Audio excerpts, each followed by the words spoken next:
BRS party Suryapet rural మండల నాయకుడు,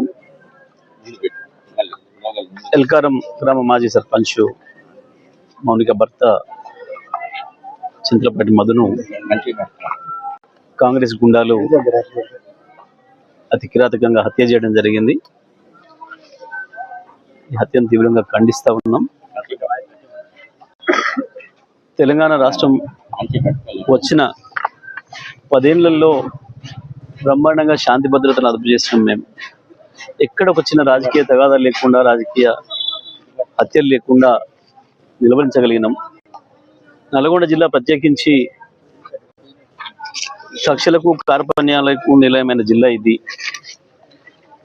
కాంగ్రెస్ లోనే అంతర్గత తగాదాలతోని వందలాదిగా హత్యలు చేసుకున్న జిల్లా ఇది.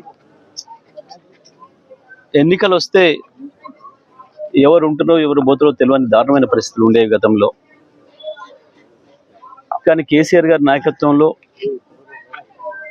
శాంతి భద్రతల అదుపులో ఉంటేనే అభివృద్ధి జరుగుతుంది అని చెప్పి పూర్తిగా వారి ఆలోచనలను అమలు చేసి నల్గొండ జిల్లాలో 10 సంవత్సరాలు ఏ ఒక్క చిన్న రాజకీయ ఘర్షణ లేకుండా, ఎటువంటి అవకాశం ఇవ్వకుండా మా ప్రభుత్వం పనిచేసింది. పోలీసులను కూడా పూర్తిగా స్వేచ్ఛాయుత వాతావరణంలో పని చేసుకోవడానికి అవకాశం కల్పించినాం. పోలీసు విధుల్లో ఎక్కడ కూడా మేము తలదూర్చకుండా, రాజకీయ కార్యకర్తలు తలదూర్చకుండా కూడా ఆపినాం. కానీ దురదృష్టవశాత్తు కాంగ్రెస్ ప్రభుత్వం వచ్చిన 2.5 సంవత్సరాల కాలంలో పోలీస్ స్టేషన్లలోనే గుండాలు ఉంటున్నారు. గుండాలు రౌడీల చేతుల్లోనే పోలీస్ స్టేషన్లు నడుస్తూ ఉన్నాయి. ప్రత్యేకించి సూర్యాపేట జిల్లాలో గత 2.5 సంవత్సరాల కాలంలో చాలా దుర్మార్గమైన పరిస్థితులు నెలకొన్నాయి. ముందే చెప్పి మరి కొడుతున్నారు. పోలీస్ స్టేషన్ పిలిపించి బీఆర్ఎస్ పార్టీ సీనియర్ నాయకులను కూడా కాంగ్రెస్ రౌడీల ముందట నిలబెట్టి అవమానకరంగా మాట్లాడడం. లేదు, మీరు కాంగ్రెస్లో చేరితేనే మీరు ఉంటారు, కాంగ్రెస్లో చేరితేనే మీరు పోలీస్ స్టేషన్కి అడుగు పెట్టాలి అని చెప్పి ప్రజా సమస్యల మీద పోయిన మా సర్పంచ్లను కూడా, మా ప్రతినిధులను, ప్రజాప్రతినిధులను, పార్టీ ప్రతినిధులను కూడా తీవ్రమైన అవమానాలు చేస్తూ ఉన్నారు. ఇది మేము అనేక సందర్భాల్లో జిల్లా పోలీసు ఉన్నతాధికారుల దృష్టి కూడా తీసుకుపోయినప్పుడు కూడా ఎటువంటి చర్యలు లేవు. వాళ్ళు చెప్తేనే, కాంగ్రెస్కు సంబంధించిన నాయకులు చెప్తేనే ఎఫ్ఐఆర్లు అవుతున్నాయి, వాళ్ళు చెప్తేనే కేసులు అవుతున్నాయి. వాళ్ళే దాడులు చేసారు, వాళ్ళే ముందు పోలీస్ స్టేషన్లకు వచ్చి కేసులు పెట్టుడు, మా వాళ్ళను హింస పెట్టుడు, ఇబ్బంది పెట్టుడు, నాయకులను పార్టీ మరమని చెప్పి ఒత్తిడి చేసుడు, ఇవన్నీ కూడా జరుగుతూ ఉన్నాయి. మరి వాళ్ళు ఇక్కడ కూడా, ఈ గ్రామం కొంత కక్షలతో కూడుకున్న గ్రామం, దీనికి ఆ చరిత్ర ఉంది. గతంలో కూడా మా మాజీ సర్పంచ్ వెంకన్నను హత్య చేసారు ఇదే కాంగ్రెస్ గుండాలు. ఆ రోజు నేను చాలా స్పష్టంగా చెప్పి మా కార్యకర్తలకు అందరూ కూడా ఎవరు కూడా ఉద్రేకానికి లోనవ్వకుండా వాళ్ళకి శిక్ష పడేటట్టు చేస్తే తప్పకుండా మీరెవరు కూడా కొట్లాటలకు పోవద్దు, తగాదాలకు పోవద్దు, చట్ట ప్రకారమే నడుచుకుందామని చెప్పినాం. మా వాళ్ళు కూడా అదే పద్ధతిలో ఉన్నారు. ఒక కేసు కూడా ఈ 10 ఏళ్లలో మళ్ళీ కొత్తగా నమోదు కాలేదు, ఆ హత్య తప్ప. ఇవాళ ఆ కేసు ట్రయల్ నడుస్తూ ఉంది, సాక్ష్యాలు నడుస్తూ ఉన్నాయి.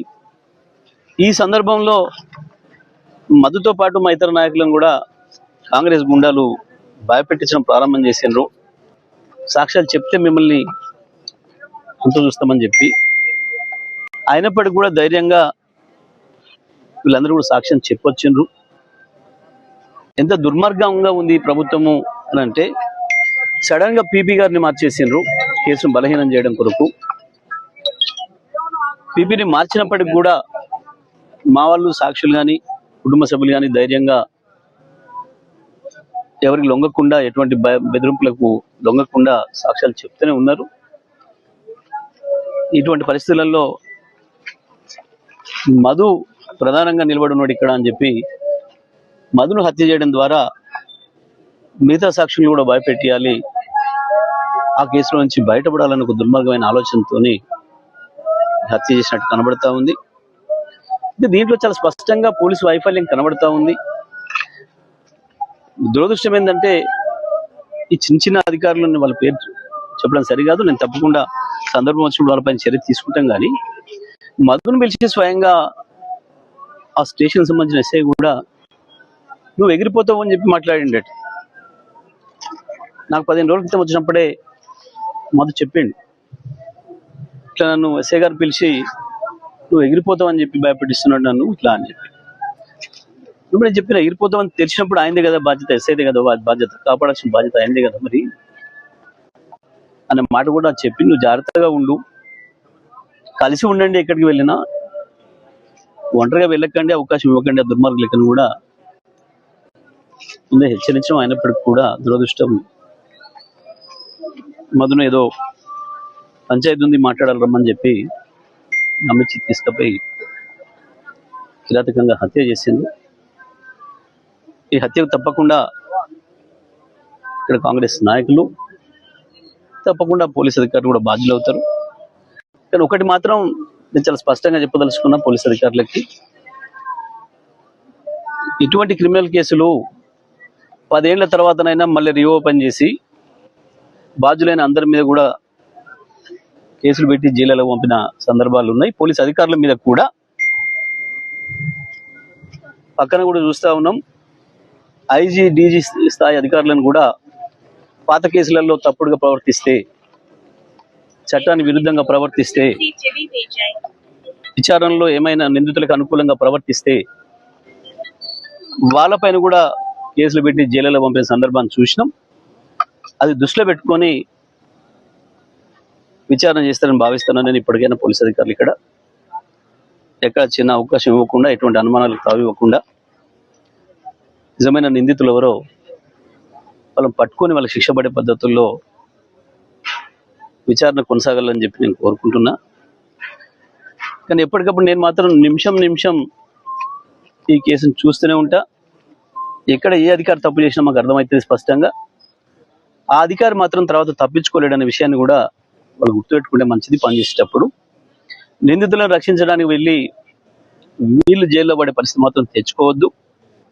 కొంతమంది అధికారులు బాగా అవినీతికి అలవాటు పడి వాళ్ళ అవినీతికి ప్రభుత్వం మద్దతు కావాలి, ప్రభుత్వం పెద్దల మద్దతు కావాలని చెప్పి వాళ్ళ దర్బార్లలోకి వెళ్ళి చాలా హీనంగా ప్రవర్తిస్తూ ఉన్నారు. మరి అటువంటి అధికారుల విషయంలో జిల్లా ఉన్నతాధికారులు కూడా స్పందించే స్థితిలో కనబడతలేదు. ఈ కేసు విషయంలో విచారణలో ఎక్కడ తప్పు జరిగినా వాళ్ళందరూ కూడా బాధ్యులు అవుతారు. రేపు తప్పకుండా అందరూ కూడా శిక్షకు గురవుతారు. నేను మా బీఆర్ఎస్ శ్రేణులకు కూడా విజ్ఞప్తి చేస్తా ఉన్నా, ఎవరు కూడా ఆవేశానికి లోనయ్యే పని లేదు. తప్పకుండా చట్ట ప్రకారమే వాళ్ళకి శిక్షలు పడే పద్ధతుల్లో చర్యలు తీసుకుందాం. ఆ కుటుంబాన్ని కూడా మన కుటుంబంగా మనం కాపాడుకుందాం. ఆయనకి 2 ఆడపిల్లలు ఉన్నారు. తప్పకుండా ఆ పిల్లల చదువుల బాధ్యత కానీ, కుటుంబ పోషణ బాధ్యత కానీ తప్పకుండా పార్టీ బీఆర్ఎస్ పార్టీగా మేమే తీసుకుంటాం. గతంలో హత్య చేయబడ్డ మా నాయకుడు ఇంకా కుటుంబాన్ని ఎట్లయితే మేము అనుకున్నామో అదే పద్ధతుల్లో ఈ కుటుంబాన్ని కూడా మన కుటుంబంగానే భావిస్తాం. ఈ సందర్భంగా మధు కుటుంబానికి తీవ్రమైన విచారాన్ని వ్యక్తం చేస్తూ మధు మృతికి సంతాపాన్ని వ్యక్తం చేస్తా ఉన్నా. మా శ్రేణులందరికీ మాత్రం సమయంగా ఉండవాలని చెప్పి